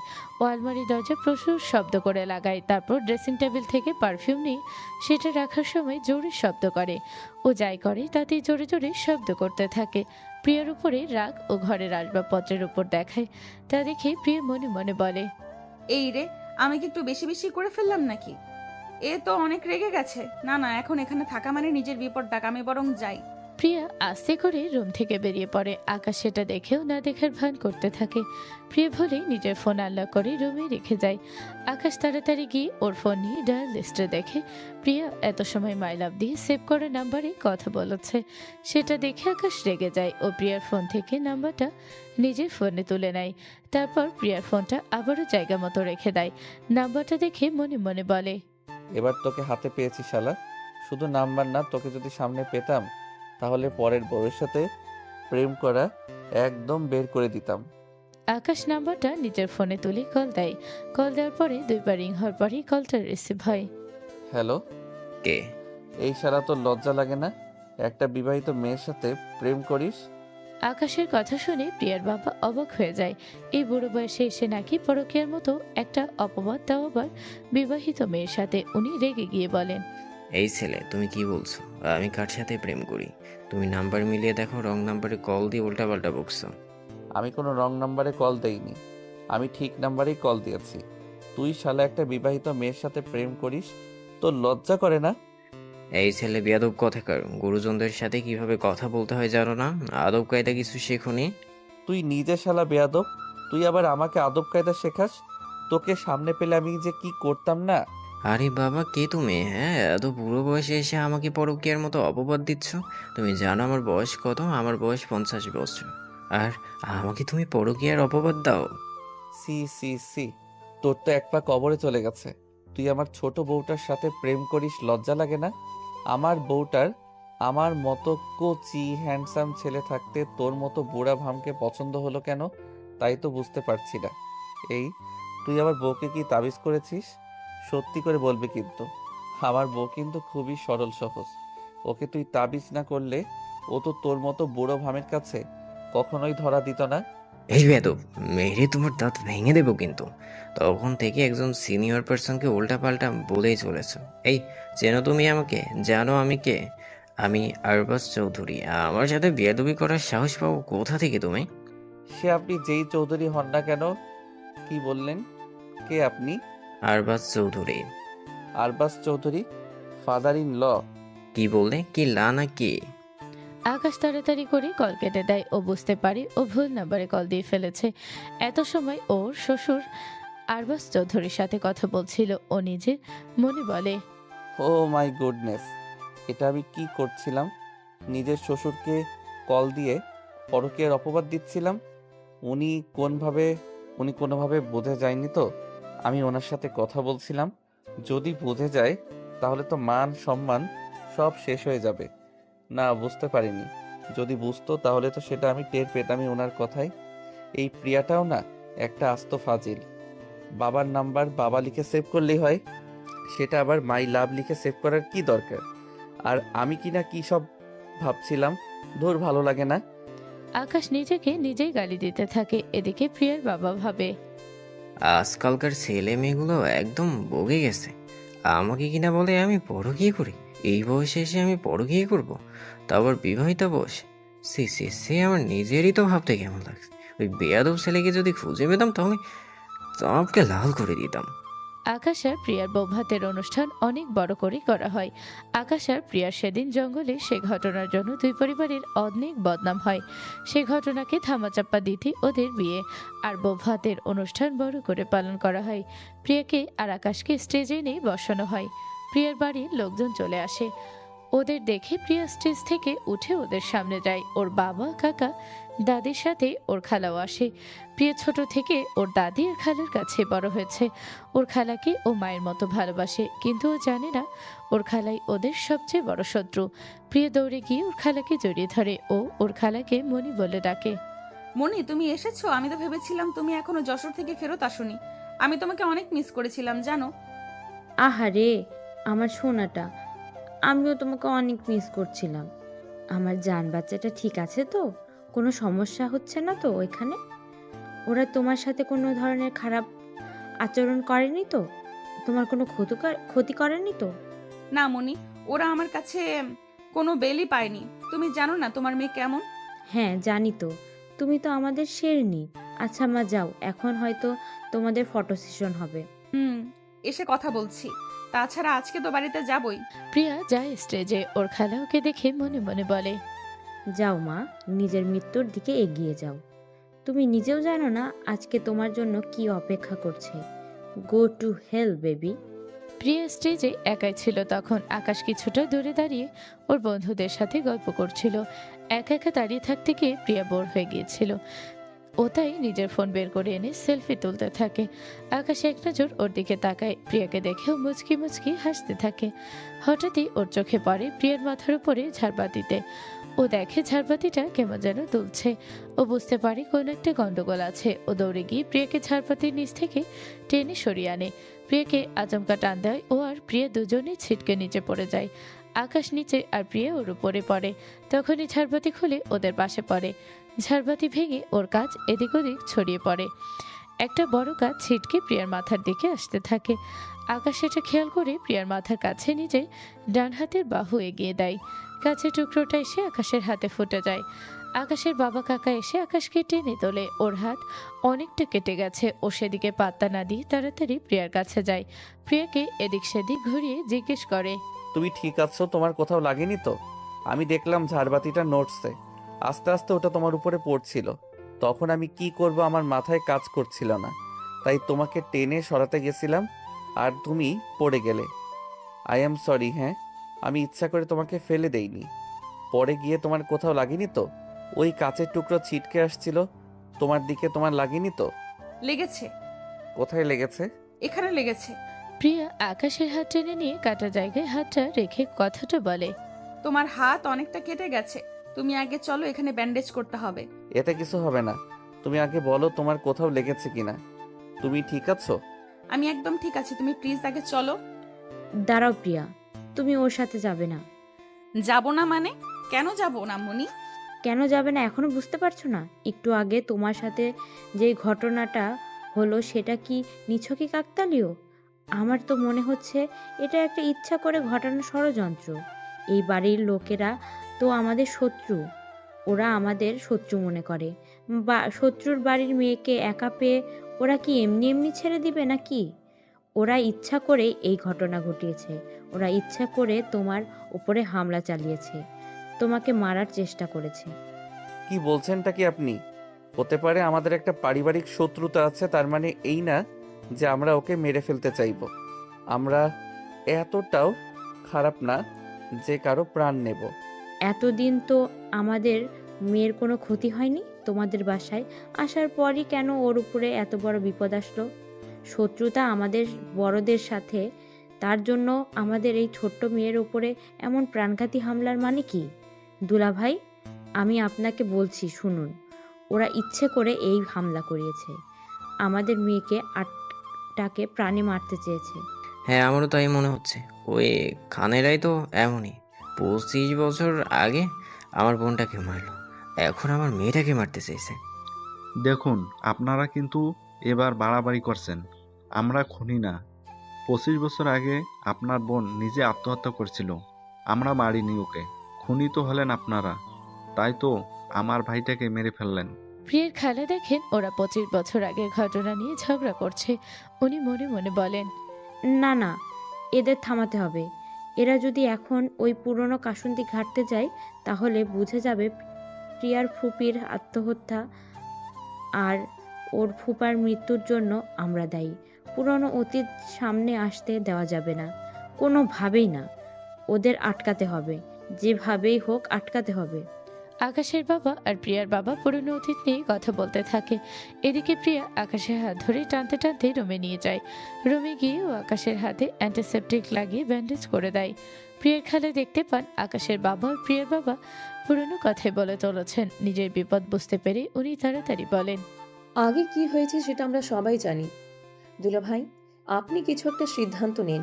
আমাদের মেয়েটাকে এ বাড়িতে রাখাটা আর নিরাপদ নয়। ওর জন্য সবসময় বিপদ ওত পেতে আছে। আজকে দেখলেন তো এরা কিভাবে ওর উপর ঝাড়বাতি ফেলে ওকে মারতে চাইলো। আমার মনে হয় ওরা পুরনো শত্রুতাকে আবার জাগিয়ে তুলতে চাইছে, সেই জন্যই আমাদের মেয়েকে মেরে ফেলতে চাইছিল। প্রিয়া আকাশকে নিয়ে হলরুমে এসে দেখে ওর আর আকাশের বাবা তর্ক করছে। হলরুমে দরজার কাছে তখন সাংবাদিকের লোকেরা এসে ভিড় করেছে। ওনারা ভিতরে ঢুকতে চাইছিলেন ভিতরে কি হয়েছে সেটা জানার জন্য। প্রিয়া নিচে এসে ওর বাবা আর শ্বশুরের ঝামেলা দেখে চিৎকার করে বলে, স্টপ! কি হচ্ছেটা কি? তোমরা করছোটা কি? ভুলে গেছো এটা পাবলিক প্লেস। এখানে প্রেস মিডিয়ার লোকজন আছে। আমার উপর ঝাড়বাতি পড়তে গেছিল, পরে তো নি। তাহলে সেটা নিয়ে তো মাতামাতির কি আছে? বুঝলাম না। এটা নিয়ে মাতামাতি করার কিছু নেই। মানে কি? ওরা ইচ্ছে করে সবটা করেছে, তোমাকে মেরে ফেলতে চেয়েছে, আর তুমি বলছো মাতামাতির কিছু নেই? Are you out of mind?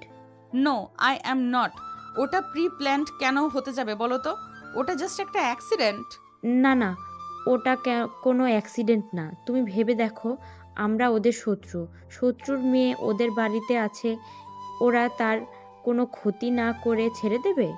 তুমি ভাবো, ঝাড়বাতিটা পড়লো তো পড়লো, তোমার উপরেই কেন পড়লো? কারণ তুমি ওদের শত্রু। ঝাড়বাতিটা এমন সময় পড়লো যখন তুমি ওটা নিচে এলে, তখনই পড়লো যখন স্টেজে তুমি একা ছিলে, শুধুমাত্র তুমি একা, আর কেউ না। তারপর বলবে এটা অ্যাক্সিডেন্ট? হ্যাঁ বলবো, কারণ এটা যদি ওদের প্ল্যান হতো তাহলে আকাশ কেন নিজের জীবনের ঝুঁকি নিয়ে আমাকে বাঁচালো? ও তো তাহলে আমাকে বাঁচাতো না, তাই না? আমাকে মরার জন্য ছেড়ে দিত, কিন্তু সেটা না করে ও আমাকে বাঁচিয়েছে। আজকে ও না থাকলে আমার কি হতো বলো তো? ও আজকে নিজের জীবনের পরোয়া করেনি, শুধু আমার জীবন ঝুঁকিতে ছিল তাই। যদি আমাকে মারার জন্য ওর প্ল্যান করতোই তাহলে ও নিজেও জানতো। আর যাকে মারার ওরা প্ল্যান করেছে তাকে কেন বাঁচাবে ও? প্রিয়ার কথায় ওর বাবা চুপ হয়ে যায় একদম। উনিও ওর কথাগুলো মন দিয়ে ভাবতে থাকে। প্রিয়ার শ্বশুর প্রিয়ার এমন আচরণে ওর প্রতি খুবই সন্তুষ্ট হন। প্রিয়া আবারও বলে, আমাদের বিয়ে, এই আজকের এত আয়োজনের কারণ তো মিডিয়ায় নিজের ইমেজ যাতে নষ্ট না হয় তার জন্য। কিন্তু তোমরা যা করছো এতে তো মিডিয়ায় তোমাদের নিয়ে আরো অনেক বড় সমস্যা হতে পারে। ওই দেখো, গেটের কাছে কেমন মিডিয়ার লোকেরা এসে ভিড় করে আছে। এখন ওরা যদি একটা উল্টাপাল্টা নিউজ করে সেটা ভালো হবে? প্রিয়ার কথা শুনে ওর বাবা আর আকাশের বাবা চুপ হয়ে যায়। ওনারা গেটের দিকে তাকিয়ে দেখে সেখানে আসলেই মিডিয়া লোক এসে ভিড় জমিয়েছে, তাই ওনারা চুপচাপ হয়ে যায়। সবাই আবারও হাসাহাসি করে মুখ করে থাকে। আকাশ আর প্রিয়া স্টেজে ফিরে যায় আবারও। প্রিয়া বারবার আর চোখে আকাশের দিকে তাকায় আর ভাবে, ও আজকে আমাকে নিজের প্রাণের ঝুঁকি নিয়ে বাঁচালো। যদি একটু এদিক থেকে ওদিক হতো তাহলে তো ওর লাইফ রিস্ক ছিল। ও সেটার পরোয়া না করে শুধুমাত্র আমার জন্য এত বড় একটা ঝুঁকি নিল। নিজের হাত কেটে গেল আর ও এসেছে আমার কোথাও লেগেছে কিনা সেটা দেখতে। শত্রুদের ছেলে হলেও ও শত্রু না। কথাটা মনে মনে বলে প্রিয়া মুচকি মুচকি হাসতে থাকে। মনে মনে ও নিজেও আকাশকে ভালোবেসে ফেলেছিল, কিন্তু সেটা ও নিজেও বুঝতে পারে না। ও আর আকাশ একসাথে দাঁড়িয়েছিল, তখন একটা মেয়ে এসে আকাশকে জড়িয়ে ধরে আর বলে, কংগ্রেস ডিয়ার, শেষমেশ বিয়েটা করেই নিলি। তুই কিন্তু তোর দেওয়া কথা রাখলি না। বলেছিলি আমাকে বিয়ে করবি, তা না করে এখন বউ নিয়ে আমার সামনে দাঁড়িয়ে আছিস। রিয়ার কথা শুনে প্রিয়া মনে মনে ফুঁসতে থাকে। ও রাগে চোখে রিয়ার দিকে তাকিয়ে থাকে। আকাশ সেটা খেয়াল করে ও মনে মনে বলে, কি ব্যাপার ম্যাডাম, এমন রাগী চোখে রিয়ার দিকে তাকিয়ে আছে কেন? জেলাস নাকি? জেলাস হওয়ার কারণ কি? তাহলে কি ও নিজেও আমাকে ভালোবাসে? ওয়েট, ওকে আরেকটু বাজিয়ে দেখি। মনে এই কথা বলেও আকাশ রিয়াকে উদ্দেশ্য করে মুখে বলে, আরে কথা তো ছিল, কিন্তু কি আর করার, ভাগ্য খারাপ হলে যা হয় আর কি। না হলে কি আর তোর মতো সুন্দরী মিস হয়ে যায়? আকাশের কথা শুনে প্রিয়া আকাশের দিকে রাগী চোখে তাকায় আর মনে মনে বলে, শালা, তোর এত বড় সাহস আমার সামনে অন্য মেয়েকে সুন্দরী বলিস? কেন রে, তোর বউ কি অসুন্দর নাকি যে অন্য মেয়েকে সুন্দরী বলিস? অসভ্য ছেলে কোথাকার! তোকে তো আমি গলা টিপে মেরে ফেলবো, তোর জিব্বা কেটে দেবো একদম শালা। রাগে প্রিয়া হনহনিয়ে ঘরে চলে যায়। ওকে যেতে দেখে আকাশ ও ওর পিছু পিছু যায়। ও গিয়ে দেখে প্রিয়া বিছানায় বসে সাপের মতো ফোঁসফোঁস করছে। ও প্রিয়াকে খেপানোর জন্য বলে, কি ব্যাপার, এমন সাপের মতো করে ফুঁসছো কেন? তাতে তোর কি শালা? সাপের মতো ফুসছি, কাছে আয় দেখ, সাপের মতো ছোবলও মেরে দেবো। ও বাবা, তুমি থেকে ডিরেক্ট তুইতে শিফট করলে যে। এই তুমি এমন রেগে আছো কেন বলো তো? আমি কি কিছু করেছি নাকি? আমার সাথে কথা বলো না, মেজাজ এমনিতেই গরম আছে। আরে বাবা, করেছেটা কি সেটা তো বলবে নাকি? কথাটা আকাশ প্রিয়ার কাঁধে হাত রেখে বলে। প্রিয়া একবার আকাশের হাতের দিকে তাকিয়ে ওর হাত মুচড়ে ধরে ওকে খাটে ফেলে দেয়। তারপর ওর উপরে উঠে বসে ওর কলার চেপে ধরে বলে, কি করেছিস জানিস না? আমার সামনে অন্য মেয়ে এসে তাকে বলে তোর সাথে ওর বিয়ে হওয়ার কথা ছিল, আর তুইও বলিস ওর সাথে বিয়েটা মিস হয়ে গেল। ও এত সুন্দর হাতছাড়া হয়ে গেল। খুব সুন্দর হচ্ছে তাই না? ও হাতছাড়া হওয়ায় খুব কষ্ট হচ্ছে। তোকে আমি কি করব বলতো এখন? তোকে দেখলেই আমার গলা টিপে মেরে ফেলতে ইচ্ছে করছে। সে আমরা দুইজন যাই বলি না কেন, তাতে তোমার কি শুনি? তোমার এত গায়ে লাগছে কেন? তোমার তো গায়ে লাগার কথা না, আরো খুশি হওয়ার কথা। আমার গায়ে লাগছে কারণ আমি তোর বউ, আমাদের বিয়ে হয়েছে। তো তাতে কি হয়েছে? বিয়েটা তো আর 5টা বিয়ের মতো স্বাভাবিক না, তাই না? বিয়েটা তো একটা সমঝোতা। কয়দিন পরে ডিভোর্স হয়ে যাবে। তাহলে আমি কি করলাম? কোন মেয়েকে সুন্দর বললাম না বললাম তাতে তোমার কি? আমারই সব, কারণ আমি তোমাকে ভালোবাসি। জানি না কবে কখন কিভাবে, শুধু এতটুকু জানি আমি তোমাকে চাই। তোমাকে আর কারোর সাথে আমার সহ্য হয় না। ও যখন ওইসব বলছিল আমার খুব রাগ হচ্ছিল, আর তুমি যখন ওকে সুন্দর বললে তখন বুকে ব্যথা করছিল খুব। তুমি আমাকে ছাড়া আর কাউকে সুন্দর বলতে পারবে না।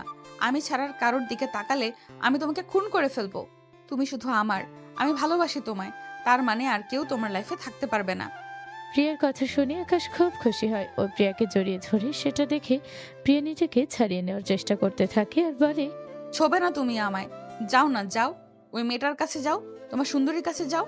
কি মুড সুইং রে বাবা! এই না বললে আমি শুধু তোমার, আর কারো কাছে যেন না যাই। তাহলে এখন আবার আমাকে ওর কাছে যেতে বলছো কেন? তো কি বলবো? লজ্জা লাগে না আমার সামনে অন্য একটা মেয়েকে সুন্দরী বলো? ওটা একটা প্ল্যান ছিল। কিসের প্ল্যান? তোমার মুখ থেকে তোমার মনে কথা বের করার প্ল্যান। আমার বন্ধুকে আমি বলেছিলাম আমি তোমায় ভালোবাসি, কিন্তু তুমি তো আমাদের শত্রু বাড়ির মেয়ে। তুমি আমায় ভালোবাসো কিনা তা তো জানি না। তখন ও আমায় বুদ্ধি দেয় তোমার সামনে অন্য মেয়েকে নিয়ে ঢং করতে। তাহলে হিংসায় বসে এসে তুমি নিজের মনের কথা স্বীকার করবে, আর তুমি সেটাই করলে। তার মানে তুমি... হ্যাঁ, আমিও তোমায় ভালোবাসি। সেই প্রথম দেখাতেই তোমার প্রেমে পড়েছি। লাভ ইউ প্রিয়া।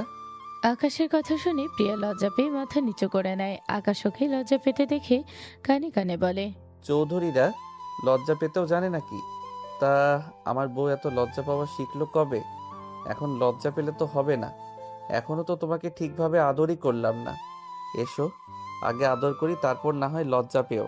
প্রিয়া লজ্জায় মাথায় তুলতে পারে না। ওকে এত লজ্জা পেতে দেখে আকাশই ওর মাথা উঁচু করে। ওর থুতনিতে হাত দিয়ে ওর মুখটাকে নিজের কাছাকাছি আনে, নিজের দুই ঠোঁটের দখলে নিয়ে নেয় ওর ঠোঁট জোড়া। তারপর ওর কানে কানে বলে, আমি যদি তোমাকে এখন একটু কষ্ট দেই তুমি কি রাগ করবে? প্লিজ রাগ করো না। আমাদের তো বাসর রাতটা হলো না, এখন না হয় আমরা বাসর দিন পালন করি। তুমি আমাকে বাধা দিও না প্লিজ। আকাশ প্রিয়ার ঠোঁটে আবারও কিস করে, পাগলের মতো কিস করতে থাকে। প্রিয়াও নিজের খেয়ে হারিয়ে ফেলে। ও নিজের সমাতালে আকাশকে কিস করতে থাকে। আকাশ প্রিয়ার গলে ঘাড়ে কিস করতে থাকে। প্রিয় বিছানার চাদর খামচে ধরে চোখ বন্ধ করে নেয় আর জোরে জোরে নিঃশ্বাস নিতে থাকে। আকাশ সেটা দেখে আরও বেশি কিস করে। ও প্রিয়াকে আদরে আদরে পাগল করে দিতে থাকে। প্রিয়া আকাশের মাথার চুলগুলো খামচে ধরে চোখ বন্ধ করে জোরে জোরে শ্বাস নিতে থাকে। আকাশ ভালোবাসায় ভরিয়ে দেয় প্রিয়াকে। এতটা ভালোবাসাময় সময় কাটে ওরা দুজনে। খুব বেশি ব্যথা করছে? ইচ্ছে করে ব্যথা দিলে তাই না? সেদিন আমি তোমার মিডল স্ট্যাম্পে কিক মারলাম, তার বদলা নিলে? আরে না, প্রথম দিকে একটু একটু ব্যথা লাগে। প্রথমে ব্যথা লাগে এটা তুমি কিভাবে জানলে? তার মানে আগেও কারো সাথে? আরে না না, আস্তাগফিরুল্লাহ, নাউজুবিল্লাহ, কি বলো এসব? আমি অন্য কারোর সাথে? সি সি সি, তওবা তওবা। থাক, আর নাটক করতে হবে না। তুমি হলে একটা ভদ্র শয়তান। এখনো ঝগড়া করবে? তো কি করব? প্রেম করবে? কাছে আসো বউ। উফ, কাছে আসো বউ। আমরা যে বউ ভাতের অনুষ্ঠান থেকে উঠে চলে এসেছি সেটা খেয়াল আছে? সবাই হয়তো আমাদের খুঁজছে। এখন এসে যদি দেখে দরজা আটকানো, তখন কি ভাববে? ভাববে আমরা একে অপরকে ডিসুম ডিসুম করছি, কারণ সবাই জানে আমাদের সম্পর্ক সাপে নেউলে। আকাশ, আমার অনেক ভয় লাগছে। আমরা তো একে অপরকে ভালোবাসি, কিন্তু আমাদের পরিবার তো এটা মানবে না। ওরা তো আমাদের ডিভোর্সের ব্যবস্থা করছে। কি হবে বলো তো? কিছুই হবে না, লাগলে আমরা পালিয়ে যাব, অনেক দূরে চলে যাব, যেখান থেকে আমাদের কেউ কখনো খুঁজে পাবে না, শুধু তুমি আর আমি। প্রিয়া আকাশকে জড়িয়ে ধরে, তারপর উঠে গোসল করে একটা বেবি পিঙ্ক কালারের শাড়ি পরে নেয়। আকাশও অন্য একটা স্যুট পরে। ওরা আলাদা আলাদা করে নিচে নামে। আকাশ আর প্রিয়াকে অন্য পোশাকে দেখে ওদের পরিবারের সন্দেহ হতে থাকে। প্রিয়া, তুমি তো অন্য কালারের শাড়ি পরেছিলে, তোমার চুলটাও তো দেখছি ভেজা। তুমি কি গোসল করেছো? বাবার প্রশ্ন শুনে প্রিয়া আকাশের দিকে তাকায়। আকাশও প্রিয়ার দিকে তাকায়। প্রিয়া মনে মনে আকাশকে গালি দিতে থাকে। পরিস্থিতি সামলাতেও বলে, কি বলো তো বাবা? ও ওই সময় আমার মাথায় হাত দিয়েছিল, তো তখন ওর হাতে রক্ত এসে আমার চুলে পড়েছিল, আর চুল থেকে শাড়িতে। মাথার চুল কেমন যেন হয়ে গিয়েছিল, তাই ভাবলাম একেবারে গোসল করে নেই। তাহলে কেন গোসল করছো? ওর তো দেখছি চুল ভেজা। আমারও তো হাত কেটে রক্তে পুরো স্যুটটা নষ্ট হয়ে গেছিল। হ্যাঁ, তার জন্য কাপড় বদলে হাতটা মুছে নিলেই হতো। গোসল করার কি দরকার ছিল? কেন করব না বলুন তো? আপনাদের মেয়ে আমার গায়ের উপর পড়েছিল, ওর ছোঁয়া ছিল আমার পুরো শরীরে, আমার শরীরটাকে একদম নোংরা করে দিয়েছিল, তাই গোসল করে নিয়েছি একেবারে। আকাশের প্রিয়া কোনো রকমে সবাইকে উল্টাপাল্টা বুঝ দিয়ে ওখান থেকে সরে পড়ে। ওদের বৌভাতের অনুষ্ঠান ঠিকভাবে শেষ হয়। আকাশের প্রিয়া প্রিয়াদের বাসায় যায়। সেখানে গিয়ে ওরা ভরপুর রোমান্স করতে থাকে। একদিন বিকালে প্রিয়ার খালা সবাইকে ডেকে হলরুমে আনে। সবাই হলরুমে আসলে ওর খালা বলে, সবাইকে আমার একটা জিনিস দেখানোর আছে। কি জিনিস? 1 মিনিট। প্রিয়ার খালা একটা ভিডিও চালায়, যেখানে দেখা যায় একটা লোক ফুলদানি দড়ি কাটছে। এটা দেখে সবাই অবাক হয়ে যায়। প্রিয়ার খালা বলে, দেখেন দুলাভাই, এই হচ্ছে সেই লোক যে ওই দিন প্রিয়ার মাথার উপর ফুলদানির দড়ি কেটে ফেলে দিয়েছিল। এবার বলো, প্রিয়ার উপরে ফুলদানি পরাটা কি একটা দুর্ঘটনা শুধু? এটা একটা প্রি প্ল্যান ষড়যন্ত্র। ওরা ইচ্ছে করে এটা করেছে আমাদের মেয়েকে মেরে ফেলার জন্য। শত্রুর বাড়ির মেয়েকে কি ওরা এমনি এমনি ছেড়ে দেবে? কথাগুলো বলে প্রিয়ার খালা মনে মনে হাসতে থাকেন। প্রিয়ার বাবা, কাকা, দাদা সবাই ভিডিওটা দেখে আকাশের দিকে কেমন একটা নজরে তাকাতে থাকে। আকাশ শুধু প্রিয়ার দিকে তাকায়, এটা দেখতে চেয়ে আর সবার মতো প্রিয়াও ওর দিকে সন্দেহের নজরে তাকাচ্ছে কিনা। কিন্তু প্রিয়া ওর দিকে নমনীয় নজরে তাকিয়ে থাকে। ও চোখের ইশারায় আকাশকে ভরসা দেয়। সেটা দেখে আকাশ স্বস্তি পায়। প্রিয়ার খালা সবার রিয়েকশন দেখে বোঝা যায় সবাই আকাশকে সন্দেহ করছে। উনি মনে মনে বলেন, দিলাম তো ঝামেলা বাঁধিয়ে। ভাগ্যিস তখন আকাশের ফুপিকে বলেছিলাম ঝাড়বাতির দড়ি কাটার সময় একটা ভিডিও করে রাখতে। এখন তাই ভিডিও কাজে লাগছে। তো এত সহজে তো আমি দুই পরিবারের ভেতরে ঝামেলা মিটতে দেব না। ঝামেলা বাঁধিয়ে বাঁধিয়ে দুই পরিবারের মনে এমন বিষ ঢালবো যে ওরা একে অপরকে নিজেরাই শেষ করে দেবে। এসব কি? এটা দেখে তো স্পষ্ট বোঝা যাচ্ছে এটা একটা ষড়যন্ত্র। আমার মেয়েকে মেরে ফেলার চেষ্টা করা হয়েছে। আপনাদের কোথাও একটা ভুল হচ্ছে। প্রিয়ার উপরে হামলা আমি বা আমার পরিবার না, ওর আপন মানুষই করিয়েছে। আকাশের কথা শুনে খালা ভয় পেয়ে যায় আর মনে মনে বলে, ও এমন কেন বলল? আপন মানুষের কথা কেন বলল? প্রিয়ার উপরে হামলা তো আমি করেছি, আমি তো ওর আপন মানুষ। তাহলে এই ছেলে কি কিছু জেনে গেছে? মনে মনে এসব সাতপাত ভাবতে থাকেন খালা।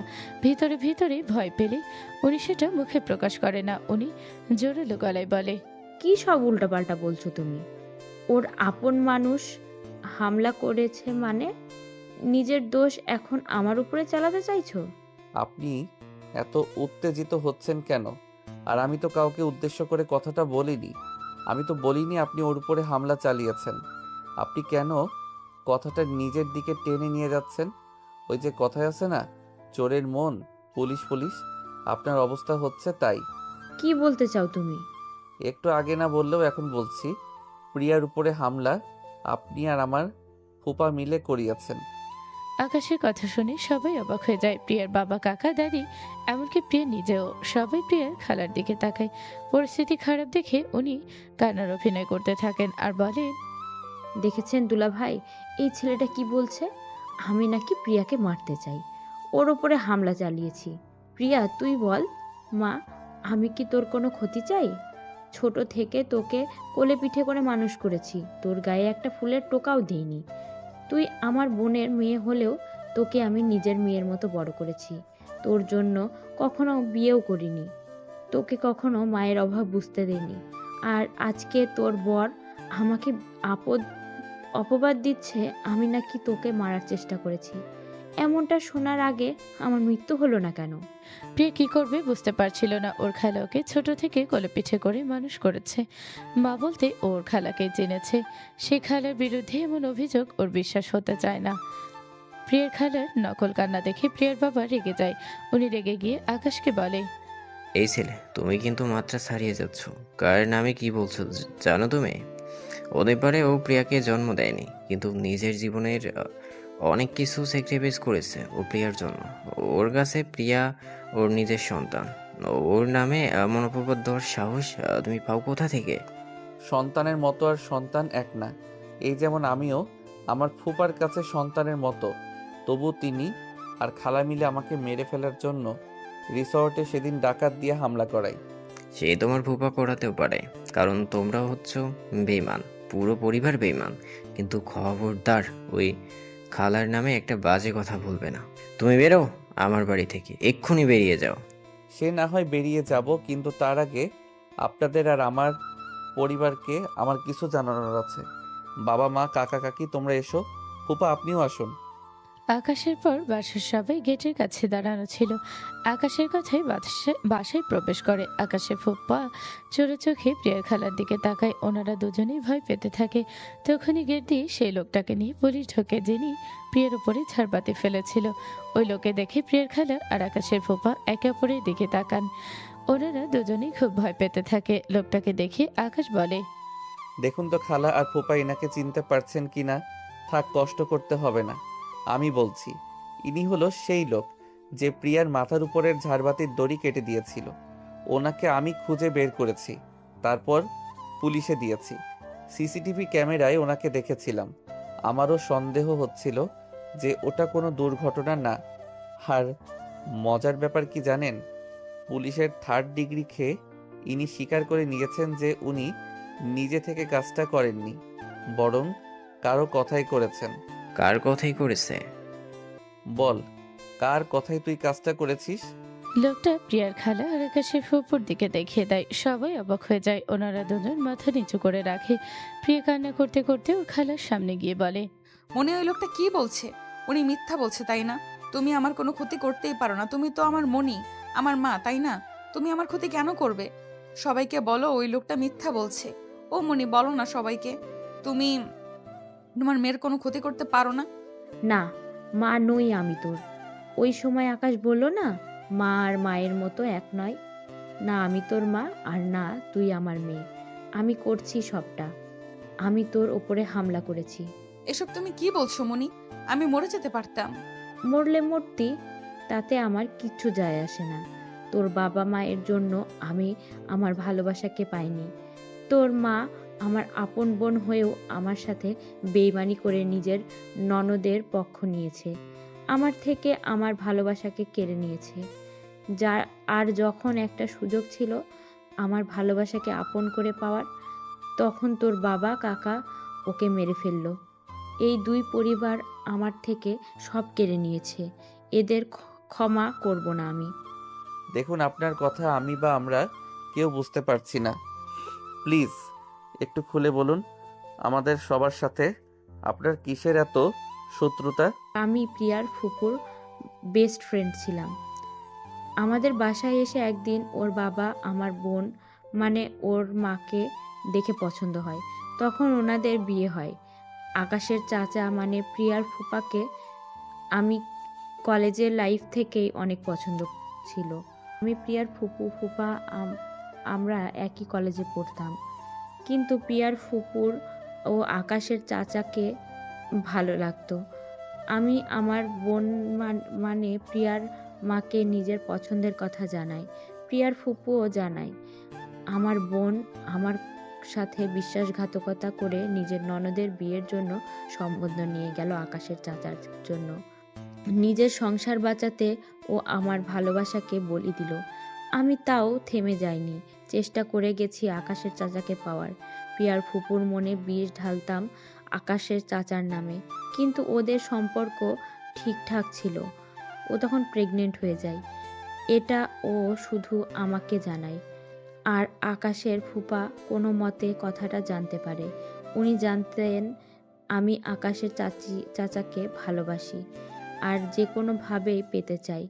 তাই উনি আমার সাথে হাত মেলালেন। একদিন প্রিয়ার ফুপু আর ফুপার ভেতরে একটু কথা কাটাকাটি হয়। সেদিন প্রিয়ার ফুপু আবার কল দিয়ে প্রিয়ার বাবাকে জানায়। সেদিন আমি আর আকাশের ফুপা মিলে প্রিয়ার ফুপুকে একটা পয়জন দিয়ে মেরে ফেলি। এটা এমন একটা মেডিসিন যেটার প্রভাবে মানুষ কয়েক মিনিটের মধ্যে মারা যায়, কিন্তু শরীরে এটার কোনো প্রমাণ থাকে না। ওকে আমরা মেরে ঝুলিয়ে দিই। আমরা সবাই ভাবি ও আত্মহত্যা করেছে, কিন্তু প্রিয়ার পরিবার ভাবে প্রিয়ার ফুপার জন্য ওর ফুপু আত্মহত্যা করেছে। তখন থেকেই এই পরিবারের মানুষকে এরা সহ্য করতে পারে না।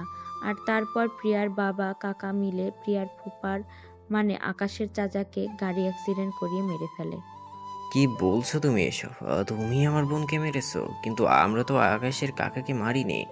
তোমরা মারোনি? তাহলে কে মেরেছে? কে ওদের অ্যাক্সিডেন্ট করিয়েছিল? আমিও আমার আর তোমার অপরাধ এর কথা জেনে গিয়েছিল। পুলিশ সব বলতে যাচ্ছিল। তুমি তো জেল খাটতে, তবুও ওকে মারতে না। কিন্তু আমি জেলে যেতে চাইনি, তাই ওকে মেরেছিলাম। আর প্রিয়ার খালাকে বলেছিলাম প্রিয়ার বাবা কাকা মিলে ওকে মেরেছে। আপনি কেন এসব করলেন আমাদের সাথে? আপনার কিসের শত্রুতা? আমি চাই না ওই পরিবারে কোনো সন্তান থাকুক, তাই প্রিয়ার ফুপু প্রেগনেন্ট জেনে ওকে খুন করেছি। তোমাকেও মারার জন্য রিসর্টে ডাকাত পাঠিয়েছিলাম। আমি চাই আমার সন্তান যেন এই সম্পত্তির একমাত্র ভাগীদার হয়। এখন জেলে গিয়ে দুজনে প্ল্যানিং করুন বাকি জীবন কিভাবে কাটাবেন। পুলিশ খালা আর ফুপাকে ধরে নিয়ে যায়। দুই পরিবারের ভিতরে ঝামেলা মিটে যায়। আকাশের প্রিয়া সুখে সংসার করতে থাকে। সমাপ্ত।